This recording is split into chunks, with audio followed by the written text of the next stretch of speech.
Bueno, ahora tengo el gusto de presentar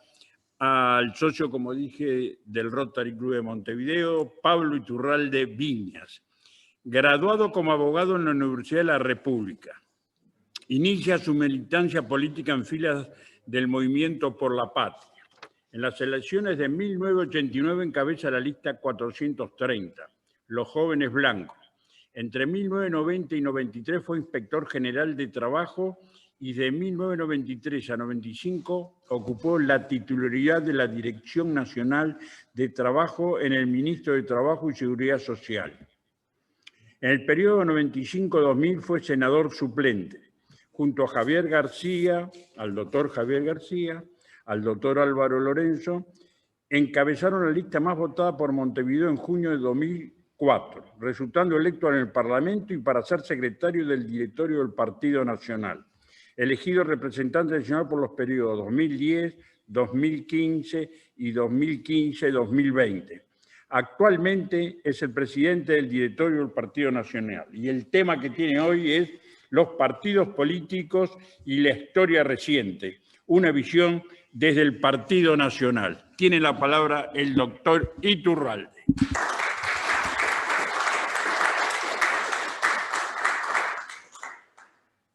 Bueno, muy buenos días, compañeros de Rotary. Muy buenos días a todos los que están siguiendo la transmisión. Muchas gracias a Rotary Club, a donde me integré hace ya 6 años, y me ha resultado un placenterísimo lugar donde cada martes dejar de lado las preocupaciones y encontrar un ámbito de amigos y poder dialogar distendidamente. Y más que eso, un grupo de buenos compañeros que hemos ido cultivando la amistad durante todo este tiempo, que para mí ha significado una cosa muy linda en los últimos tiempos, haberme vinculado al Rotary, si bien siempre tuve cercanía, ser socio activo ha significado una cosa muy interesante. Les agradezco la invitación a hablar en esta oportunidad sobre un tema tan importante como es el accionar de los partidos políticos. Nuestro compañero Nelson refería recién a una frase de Ortega y Gasset, que es una gran frase. Los norteamericanos suelen decir que la política es demasiado importante para dejarla en manos de los políticos solamente. Creo que en ese sentido una conciencia de la pertenencia ciudadana y que la política se elabora entre ciudadanos que la van haciendo cotidianamente. No tiene que ser, no debe ser y no lo es una actividad donde quienes dedican su vida a la actividad política en forma profesional sean los elementos preferentes, sino que sean unos más, si es que son elegidos por su gente, para representarlos como, bueno, en la democracia parlamentaria moderna, ya que no vivimos como vivíamos en la Grecia antigua, la posibilidad de tener una democracia directa, bueno, ahora se hace a través de distintos elementos. Si bien, naturalmente, esto ha significado también una forma de entender la política en los últimos tiempos. Hoy hay avances tecnológicos que han traído cambios y que van a seguir trayendo cambios importantes, donde seguramente habrá más accionar de los ciudadanos en lo cotidiano. No más apenas hace una semana, cuando se despedían dos importantes actores políticos del Parlamento, el senador Mujica y el senador Sanguinetti, el doctor Julio María Sanguinetti, secretario general del Partido Colorado, decía algo muy importante acerca de la importancia de los partidos políticos. Decía que hoy cualquier ciudadano puede abrir una cuenta en redes y ser un protagonista directo, y que eso hace a la posibilidad de poder participar más directamente. Más allá de eso, tenemos que reafirmar el rol de los partidos políticos como intermediarios entre la ciudadanía y los gobiernos. Y bueno, a eso apostamos y hemos dedicado una parte importante de nuestra vida a algunos de los actores políticos que nos dedicamos a eso. Les reitero que para mí es un gran gusto. Y dando comienzo al tema de fondo que hoy me ha tocado hablarles, creo que debemos resaltar la importancia de los partidos políticos en el Uruguay. La importancia de los partidos políticos en el Uruguay, obviamente, es la trascendente, donde todos conocemos que hay dos grandes partidos históricos que fueron creados en 1836 como bandos antagónicos, que tenían sus raíces anteriores en el período artiguista, creados por lugartenientes de José Gervasio Artigas, ambos bandos, y que han tratado de representar a la ciudadanía a lo largo de esa historia, y creo que lo han hecho con un muy buen éxito, gobernando muchas veces enfrentados, gobernando muchas veces enfrentándose aún en guerras civiles,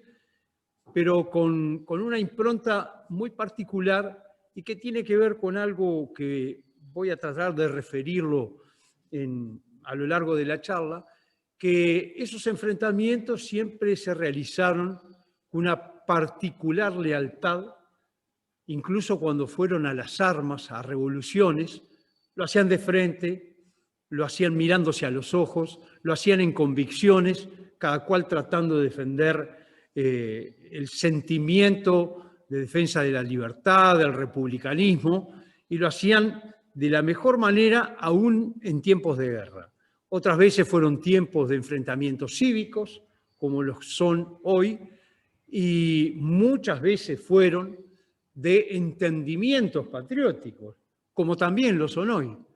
que vale la pena resaltar la importancia que tiene para un país el entendimiento entre los distintos partidos. Esos son los partidos históricos de nuestro país. Han habido además a lo largo de la historia otros partidos, el Partido Constitucional, el Partido Liberal, el Partido Radical, en el siglo no pasado, antepasado, en el siglo XIX, la visión de la historia decimonónica es rica en el sentido de poder mirar todos los esfuerzos que se hicieron, pero permitieron reforzar dos grandes partidos históricos que son los que han venido siendo los buques insignias de los partidos del Uruguay. Esa realidad sucede hasta el año 1971, donde emerge una coalición, un nuevo partido, que es el Frente Amplio, vota primero como Partido Demócrata Cristiano, ya que no podían votar juntos quienes no tenían un lema permanente, y ese es el lema que habían elegido, como lo habían hecho en el año 62 el Frente Izquierda de Liberación, como lo había hecho con el Partido Socialista, la Unión Popular, en una fusión de algunos escindidos blancos con algunos socialistas, convergen todos en un gran frente de izquierda que, bueno, ya va a cumplir en unos pocos meses 50 años de vida formal. Si bien hay algunos antecedentes, va a cumplir 50 años, o sea que es un partido tradicional más en el Uruguay. Cuando conversábamos sobre el tema de la charla, a mí me parecía que hablar de la historia reciente era importante, ya que ha sido uno de los temas que ha estado arriba de la mesa y que tiene que ver, y con el mayor de los respetos por todos los protagonistas, con lo que ha pasado con el relato histórico en el Uruguay de los últimos tiempos. El Uruguay fue desde fines del siglo XIX, principios del XX, un lugar de refugio para ciudadanos que venían de todo el mundo. El Uruguay fue, como muchas veces se dice, nosotros descendemos de los barcos, porque descendían en los puertos quienes venían acá y encontraban cobijo y un lugar donde poder criar una familia, donde poder criar a los hijos, donde cosechar libremente, poner una industria, tener un trabajo. Y esa fue una patria de recogimiento de tantos extranjeros que no encontraban su lugar en el viejo continente, en otros lugares, una sociedad abierta donde la democracia era un valor importante, donde la construcción del estado de bienestar de derecho fue una labor conjunta de no solo los dos partidos históricos, sino de la Unión Cívica en aquel momento con Zorrilla al frente de ella durante el siglo XX, con la presencia de un socialismo muy particular de Emilio Frugoni, que nos había alertado a todos acerca de los peligros del totalitarismo cuando fue embajador en la URSS, en tiempos dramáticos del Uruguay, nos había alertado a través de sus libros, a través de su semanario El Sol. Ese socialismo democrático, esa socialdemocracia, también contribuyó a reforzar ese sentimiento que teníamos todos los uruguayos de qué es lo que podíamos construir entre todos. Y el Uruguay en la década del 50, del 60, tenía indicadores de vida similares y aún superiores a muchos de los países europeos. El índice de desarrollo humano era muy importante, muy valioso para todos los que lo sentíamos así, y poco a poco, sin que nos diéramos cuenta, eso se fue deteriorando, fuimos perdiendo la dimensión de qué es lo que estaba pasando en el Uruguay. Y a mí me gusta recordar algunos hechos históricos particulares que marcan el comienzo de tiempos diferentes en el Uruguay, no mejores, por cierto, que creo que los tenemos que centrar en el año 62, a fines del año 62, principios del año 63, cuando un nuevo gobierno del Partido Nacional, que ya había ganado en el año 58, se instala allí. Era la época de la Constitución del 51, que comenzó a regir en el 52, del colegiado. Ese colegiado estaba compuesto por 6 ciudadanos del Partido Nacional y 3 del Partido Colorado, en su versión ejecutiva, y en los ministerios participaba en forma destacada como principal referente Wilson Ferreira Aldunate. No lo refiero como un acto de camiseterismo, sino como algo que quiero contar a raíz de lo que es hoy la historia reciente y las cosas sobre las que nos hablan, que muchas veces los jóvenes necesitan, creo que podemos intentar ayudar a los jóvenes a reflexionar sobre algunas cosas. Hoy a nosotros nos dicen muchas veces, nos hablan maravillas de Wilson Ferreira Aldunate y de lo que era su plan y tantas otras cosas. Algunos de los que nos hablan de la importancia de Wilson Ferreira Aldunate fueron los que se alzaron en armas contra esa sociedad que tenía indicadores europeos, contra esa sociedad que tenía como principal gobernante a Wilson Ferreira Aldunate en el Ministerio de Ganadería, pero además al frente de un esfuerzo mancomunado por gente de todos los partidos políticos, donde destacaban importantes economistas del Partido Colorado, como Forteza, que luego fueron de izquierda, como el senador Danilo Astori, en lo que era la Comisión Interministerial de Desarrollo Económico, que fue el primer gran diagnóstico que tuvo el Uruguay a lo largo de su historia, y hasta ahora no ha sido renovado ese proyecto de esa comisión, no se ha actualizado, ha sido lo más importante que ha habido, donde todos los partidos políticos trataban de mirar qué era el Uruguay, cuáles eran los planes que teníamos para desarrollar, y en ese tiempo surgió la guerrilla en el Uruguay. Hay un hecho que se ha referido quizás en los últimos tiempos en forma importante, pero muchos de los que veneran la figura de Ernesto Guevara, entre los que no me cuento y entre los que no se cuenta ni mi partido ni el otro partido histórico, el Partido Colorado,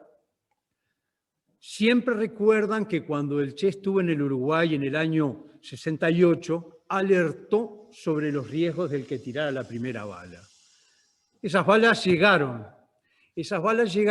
y llegaron muchas veces en un sentido, por supuesto que en un sentido retardatario, en un sentido reaccionario y vil, contra ciudadanos muchas veces indefensos. Y por eso hacía la referencia, porque en los últimos días el expresidente Mujica refería al hecho, comparaba la situación de los revolucionarios blancos del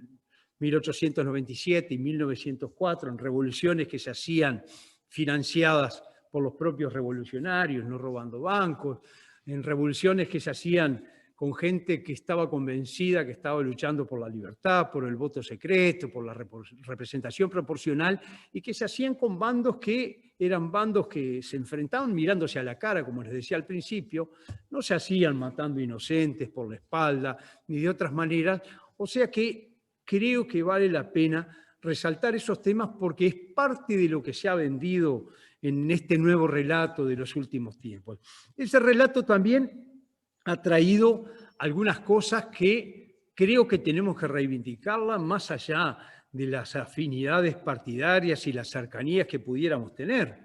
Se ha hablado que en el Uruguay la dictadura empezó en el año 68. Se ha hablado que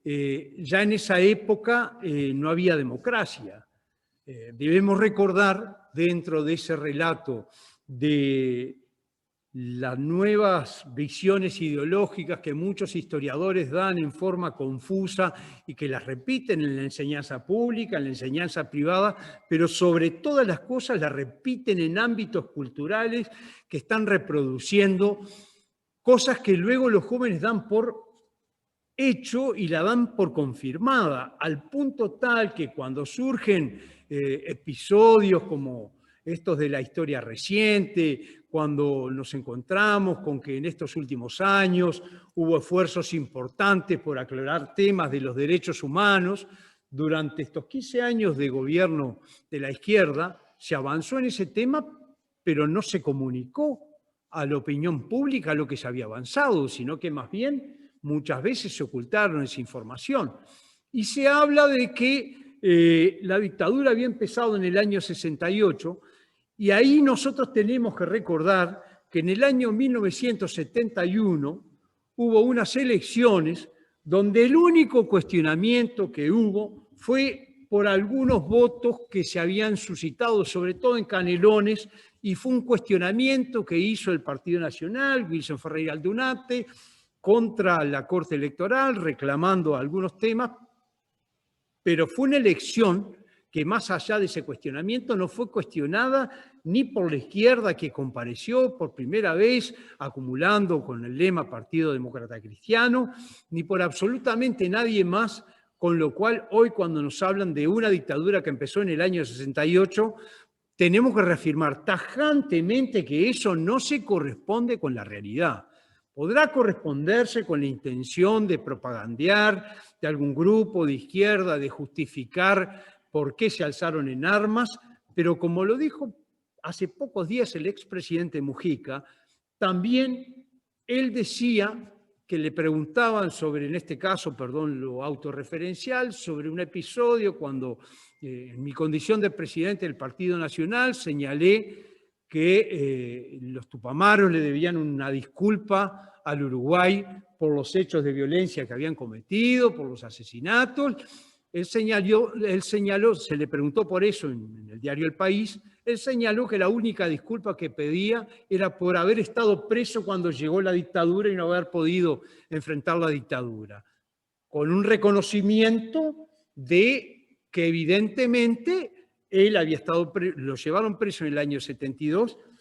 en democracia, en democracia. En el Uruguay podrá discutirse en qué momento comienza la dictadura, pero las fechas van a ser entre el 8 y 9 de febrero, con los comunicados 4 y 7 de las Fuerzas Armadas, y el 27 de junio, cuando cae formalmente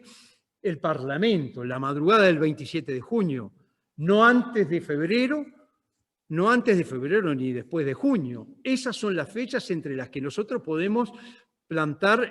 bandera para decir hasta acá fue la democracia. Por consiguiente, todo ese relato son de las cosas que yo creo que, bueno, creo que nosotros tenemos que discutir ideas, no personas, no es el tiempo de echarle en cara a los actores políticos los errores que pueden haber cometido, pero sí señalar las cosas como deben ser. Sí señalarlas y plantar nuestra verdad tranquila y mansamente, pero en forma contundente, de cuándo comenzó la dictadura en el Uruguay, de hasta cuándo fue la democracia en el Uruguay, los tiempos y los momentos que hubo en el Uruguay. Yo creo que, dicho esto, que tiene que ver con una hegemonía cultural que se ha tratado de instalar y muchas veces se ha instalado con buen resultado dentro de nuestra sociedad, creo que es el momento de reivindicar la importancia que han tenido nuestros partidos históricos y de señalar el reconocimiento también a otros partidos que han emergido, como lo hacía con el Frente Amplio, pero marcar las diferencias que podemos tenerlas y que en ese sentido las tenemos y que creo que es bueno que una sociedad así la tenga. Creo que también tenemos que remarcar en el sentido que el tiempo en el cual el Uruguay estuvo privado de democracia entre el año 73 y en el año 84, si bien hubo un gobierno denominado cívico-militar, fue una dictadura, también tenemos que visualizar que los dos grandes partidos históricos tuvieron una actitud siempre muy republicana, más allá de que puntualmente algún ciudadano a nombre propio que pudiera haber tenido origen en los partidos históricos pudiera haber participado. No fue lo que hicieron los partidos institucionalmente, no fue lo que hicieron los partidos orgánicamente, sino que desde el primer momento enfrentaron a la dictadura como se debió haber hecho y como se hizo a lo largo de todo ese periodo. Pero además, con un compromiso muy particular con la vigencia de la democracia liberal. Las democracias burguesas, las libertades burguesas, la democracia liberal, hoy en el mundo es un ejemplo que no existe, es un ejemplo para mostrar lo que ha cundido a lo largo y ancho del mundo y no existe otro régimen mejor que ese. O podemos decirlo al revés, como decía Churchill, es el peor de los sistemas políticos con excepción de todos los demás, solía decir Churchill. Yo en ese sentido creo que la permanente defensa que han tenido nuestros partidos de la democracia liberal es uno de los puntos fuertes e importantes que tienen nuestros viejos partidos, que son el sistema de partidos políticos más viejo del mundo, que ha sabido renovarse y ha sabido interpretar a la ciudadanía a lo largo de ya prácticamente 2 siglos estamos llegando, y creo que son muy importantes. A la salida de la dictadura, en el comienzo de la recuperación democrática, hay un plebiscito en el año 80 donde firmemente los dos partidos políticos se plantan por un no, porque plantean que no es a través de una constitución tutelar de la ciudadanía donde los militares van a tener la conducción parcial durante un tiempo, no es a través de ese mecanismo que se debe hacer. Muy distinto es el resultado que, por ejemplo, hubo en Chile,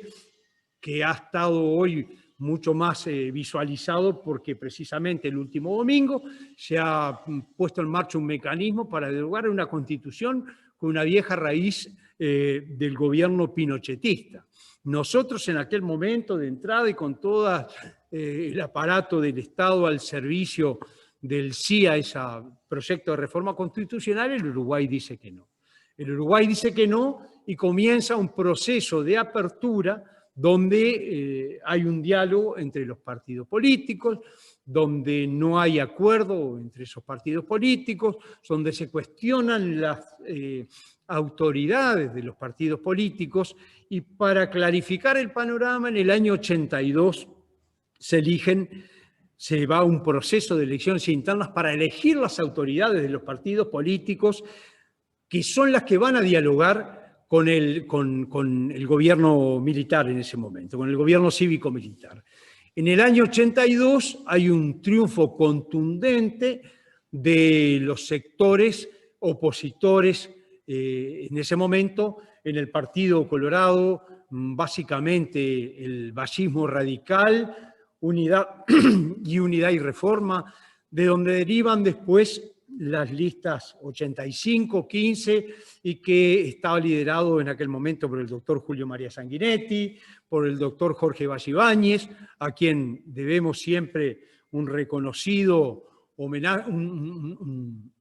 homenaje y reconocerlo en su talante de hombre liberal y en su talante de republicano, y en que dio la batalla en todos los ámbitos, siempre, en todo momento. El doctor Sanguinetti, el doctor Julio María Sanguinetti, el doctor Enrique Tarigo, el doctor Jorge Valle, representando al vallismo radical, Amílcar Vasconcelos, Raúl Marjude, en fin, una serie de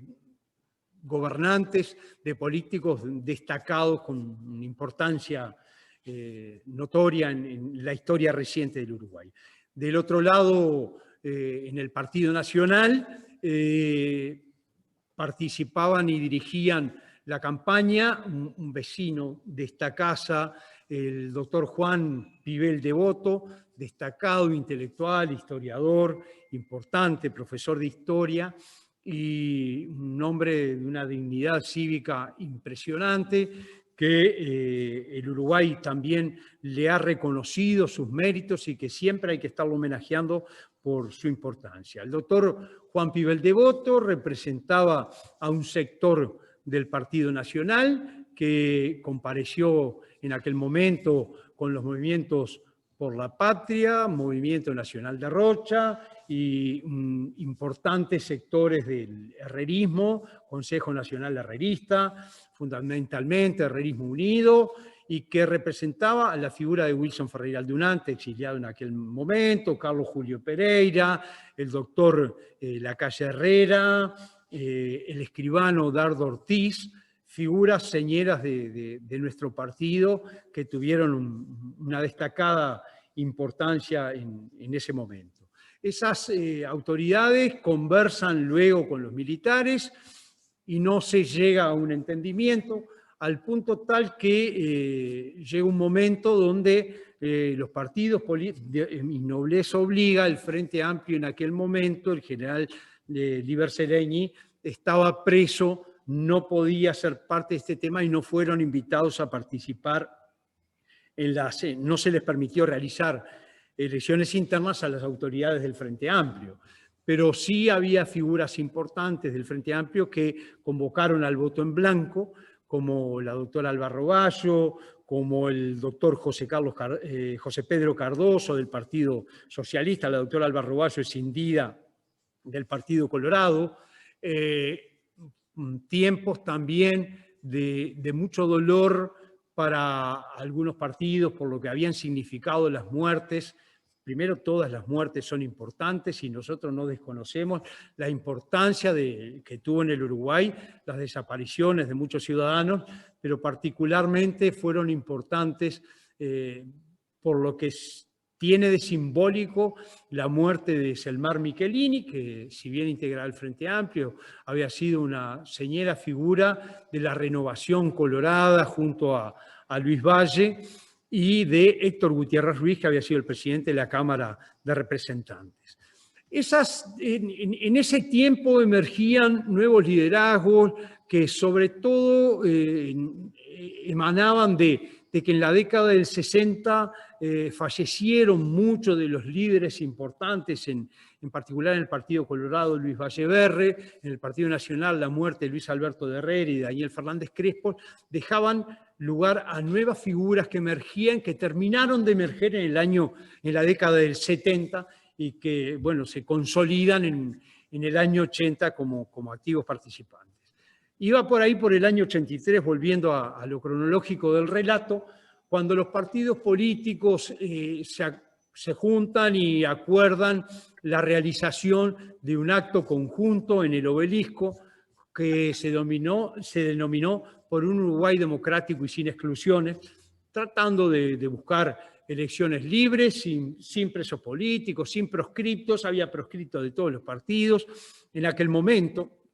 y hasta ahí caminaron en conjunto los partidos políticos, todos los partidos políticos. Luego, en el año 84, desinteligencias y visiones diferentes de la forma de encontrar la salida, que obviamente esta, como lo dice el nombre, es una visión del Partido Nacional y no pretende ser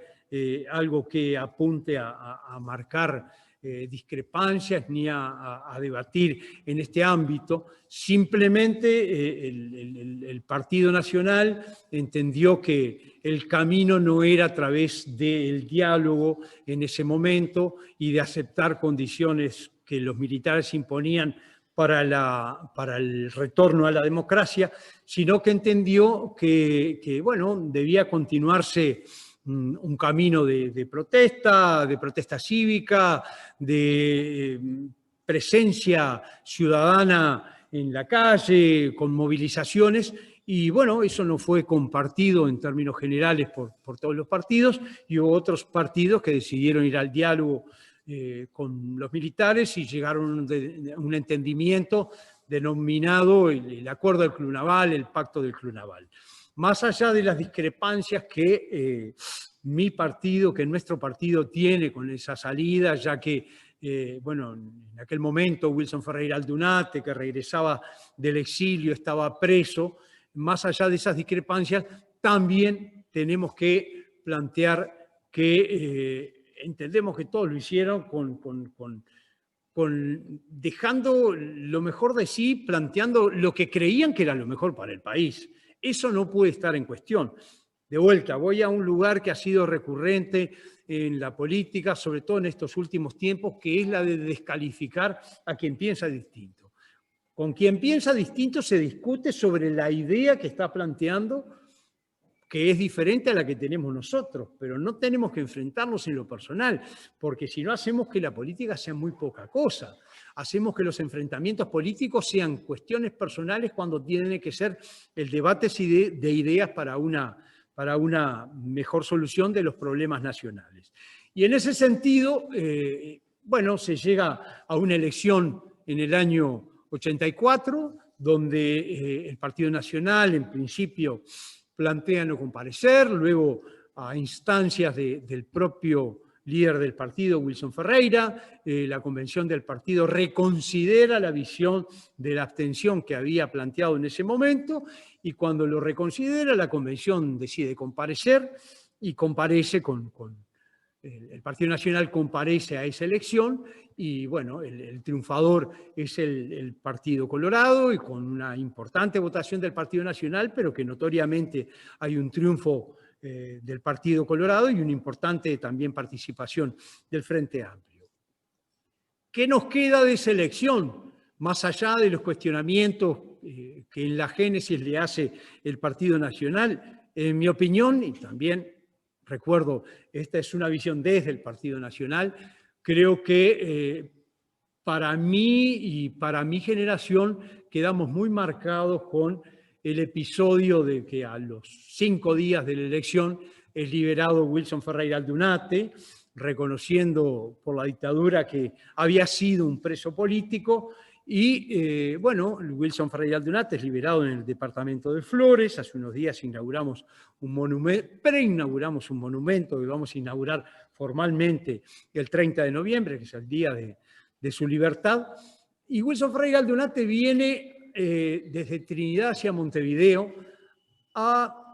reencontrarse con el pueblo uruguayo después de que él se había exiliado luego del golpe del año 73, y viene a exiliarse, y muchos de los que en aquel momento éramos jóvenes y que creíamos que la política era una actividad dura y que teníamos que llevar nuestras ideas hasta el final, enfrentando duramente al adversario en forma leal, pero de enfrentamiento duro, y que teníamos que cuestionar la forma en que el Partido Nacional había perdido esa elección, y estábamos muy enojados. Esperábamos un discurso esa ya madrugada, porque fue luego de las 12 de la noche que llega Wilson Ferreira a la explanada municipal. Esperamos un duro discurso de enfrentamiento de Wilson Ferreira con el gobierno electo.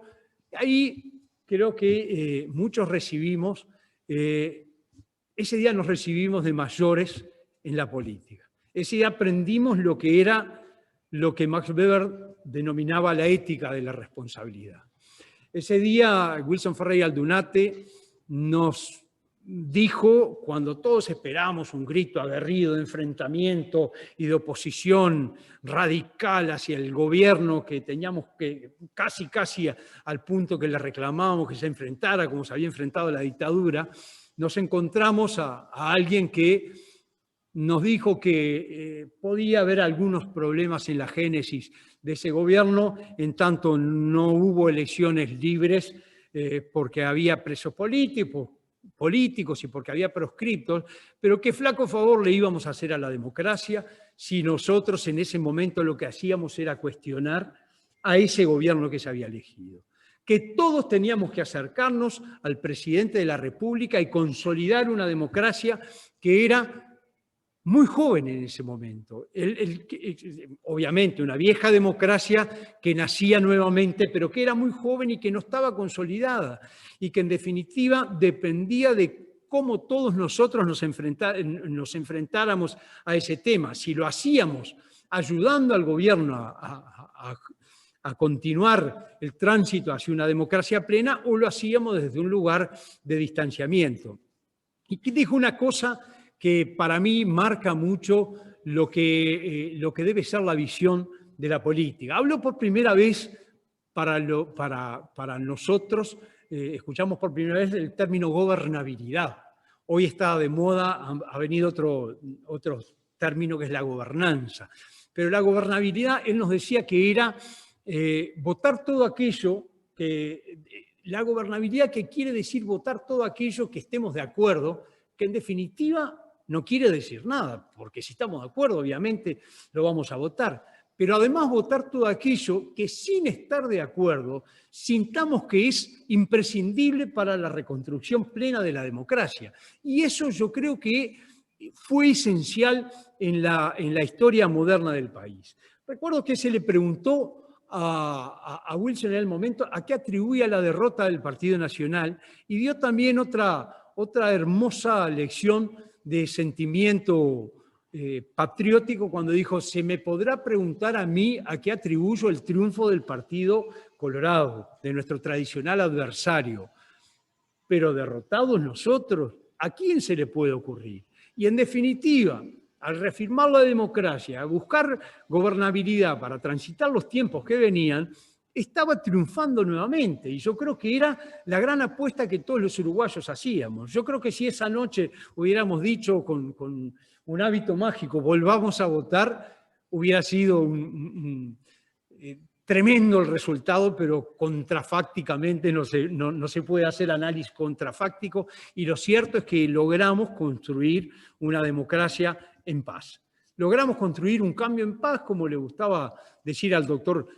Sanguinetti, y logramos enfrentar algunos problemas muy difíciles para todos nosotros. Todos sabemos las dificultades que teníamos por las violaciones de los derechos humanos durante los tiempos de la dictadura. Todos vivimos en carne propia, quien más, quien menos, de alguna manera tiene un pariente, un amigo, un allegado que sufrió vejaciones, vulneraciones a los derechos humanos. En el Uruguay, si bien no hubo tantos muertos, importa cada uno de ellos, si bien no hubo tantos desaparecidos, importa cada uno de ellos, no le resta importancia. Fue una dictadura que se caracterizó mucho más por la cantidad de presos y no por la cantidad de muertos. Y en ese sentido teníamos que ver de qué manera salíamos de ese brete que estábamos frente al tema de los derechos humanos. Se nos dirá que es muy sencillo, vuelve a regir la ley y quienes cometieron delitos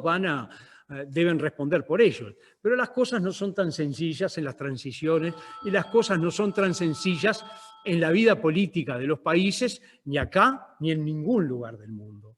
La justicia transaccional, los mecanismos de solucionar las controversias, muchas veces han llevado a que los países han encontrado amnistías para un bando y para otro. En el caso del Uruguay, a la salida de la dictadura, se votó una amnistía que comenzó por un proyecto de amnistía general e irrestricta para todos los ciudadanos que hubieran cometido delitos políticos e incluso de sangre que estaban presos, particularmente apuntaba sobre todo al movimiento guerrillero, a los tupamaros. Se comenzó por ese lado y luego se llegó a un mecanismo intermedio donde se dejaban afuera algunos delitos de sangre, se computaba un 3x1, no recuerdo con la precisión, y en aquel momento recuerdo haber escuchado al escribano Dardo Ortiz decirnos que las soluciones que se debían dar a esos temas debían ir de la mano de reconciliar y que para eso las amnistías tenían que ir en un sentido y en otro. Quiero recordarles a todos quienes nos están escuchando, de forma presencial o por Zoom, quiero recomendarles particularmente un libro que escribió don Alcira Rainer y don Juan Pibel Devoto, que se llama La amnistía en la tradición nacional, que es un instrumento fantástico para mirar el Uruguay en perspectiva y el Uruguay en reconciliaciones nacionales, y analiza desde la época artiguista lo que ha sido la tradición en el Uruguay. El Uruguay no transitó ese camino. El Uruguay no transitó el camino, votó una amnistía para los presos políticos en aquel momento, pero no votó una amnistía para los militares porque se entendió que ese camino no había sido así. Cuando comenzaron los procesos judiciales y se comenzó a solicitar la comparecencia de los militares ante la justicia, comenzaron a haber problemas. Comenzaron a haber problemas y en aquel momento el doctor Sanguinetti, presidente de la República, convocó a una reunión de todos los partidos políticos que estaba presidida por Antonio Marquesano, ministro de Interior, donde participó el Frente Amplio, el Partido Nacional, el Partido Colorado, la Unión Cívica, nombre que había recuperado la Unión Radical Cristiana, luego que la Unión Cívica se había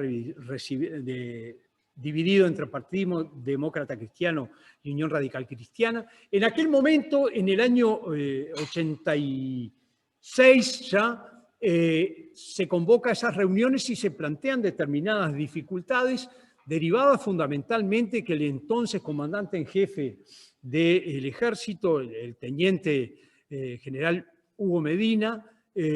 había señalado que no iban a concurrir, que las citaciones a los militares estaban en su caja fuerte, que no se las iba a entregar y que él iba a comparecer en nombre del Ejército Nacional para responder por las violaciones de los derechos humanos que se pudieran haber cometido. Todo este tema trajo de vuelta a la luz una discusión de cuáles son las cosas que se habían dialogado en lo previo a la salida y cuáles sí, cuáles no. Al punto tal que en aquel momento, y a través de algunos programas de televisión, fundamentalmente un programa muy importante, que para entender, no se entiende la historia moderna sin mirarlo,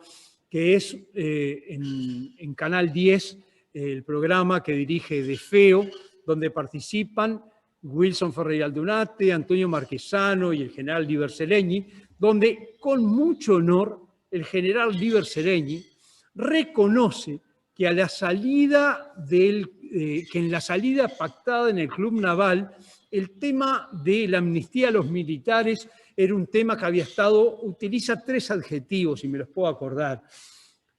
sobrevolante, subyacente o implícito. Y aparecen en las declaraciones de todo ese tiempo, las declaraciones de los gobernantes y de los participantes, donde claramente reconocen que ese era un tema que había sido acordado en forma implícita o en forma tácita en el Club Naval. Pero naturalmente que en ese momento no todos tuvieron la misma responsabilidad política, ya que en aquel momento hubo propuestas como las que realizó el general Seregni de que se postergaran los juicios por un año, y cuando Wilson planteó la necesidad de que esa postergación fuera votada por el Frente Amplio, se postergara, el Frente Amplio no quería votarlo, lo que quería es que lo votaran los otros partidos y no asumirlo. Para hacer más, ir redondeando con el tiempo, porque veo que me he extendido bastante más de lo que inicialmente pensaba, seguramente me he entusiasmado y les pido disculpas. A la salida de ese tiempo, la solución que se encontró, que planteó Wilson Ferreira, fue la ley de caducidad, que significaba el reconocimiento que a la salida de la dictadura se había acordado con los militares que, bueno, había delitos que no se iban a juzgar, y esa solución fue votada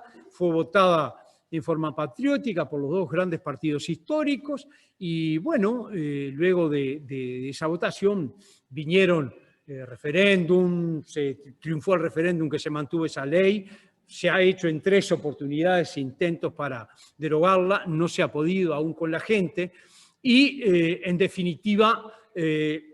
ese ha sido un poco la historia del final de la salida de ese oscuro periodo de nuestra patria.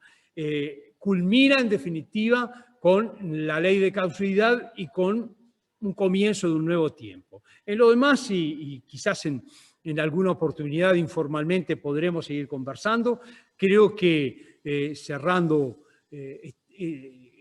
estos temas, el Uruguay pudo construir en ese periodo del 84, del 85 al 90, un gobierno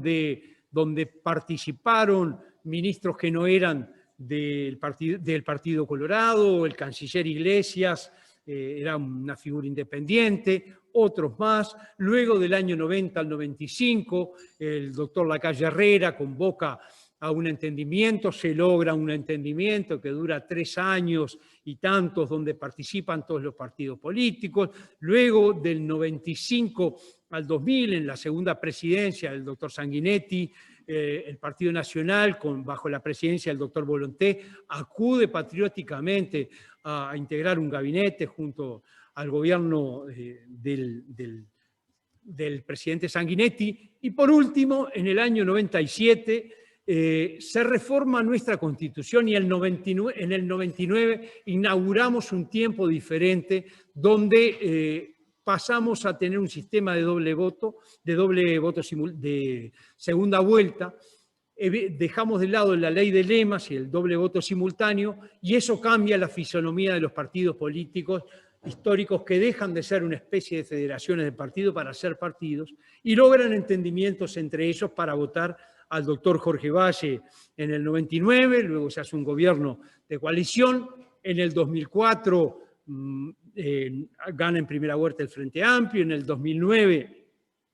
hay un entendimiento para acompañar al doctor Lacalle Herrera, en el 2014 para acompañar a Lacalle Pou, y finalmente algo que bueno, hoy precisamente se cumple un año de la primera vuelta, donde 56 de 99 diputados acuerdan comparecer acompañando al doctor Lacalle Herrera en la elección de noviembre del mes siguiente. 56 diputados y 17 senadores, sumados a la vicepresidenta, 18 senadores, que han conformado un gobierno de coalición del que estamos profundamente orgullosos los uruguayos, en general de su desarrollo, pero en particular de la forma en que se ha conducido con esta epidemia que hemos sufrido tanto. Y finalizo diciendo que si bien esperábamos un buen gobierno, sentimos que ha sido un gobierno de estadistas y que lo que más nos enorgullece es la forma que hemos logrado un diálogo entre ciencia y política, que ha sido lo más importante que nos ha permitido a nosotros generar un posicionamiento que el mundo entero nos mira para mostrarles de qué manera los uruguayos somos capaces de generar lo mejor de nosotros mismos en momentos difíciles. Yo les agradezco y quizás esta última parte fue un poco sucinta, pero quizás me playé un poco más en la primera parte. Para mí ha sido un gran gusto y, bueno, más allá de las preferencias, he tratado de ser objetivo. Muchas gracias.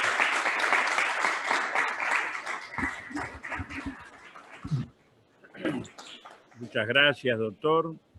Muy amable, muy claro en su disertación. La directiva y los socios que hoy acompañaron presencialmente y por aquí tenemos todos los socios en Zoom, te mandan abrazos, gracias, han dicho que fue excelente, nosotros decimos fue excelente, y agradecerte enormemente y, como siempre, estamos juntos para trabajar.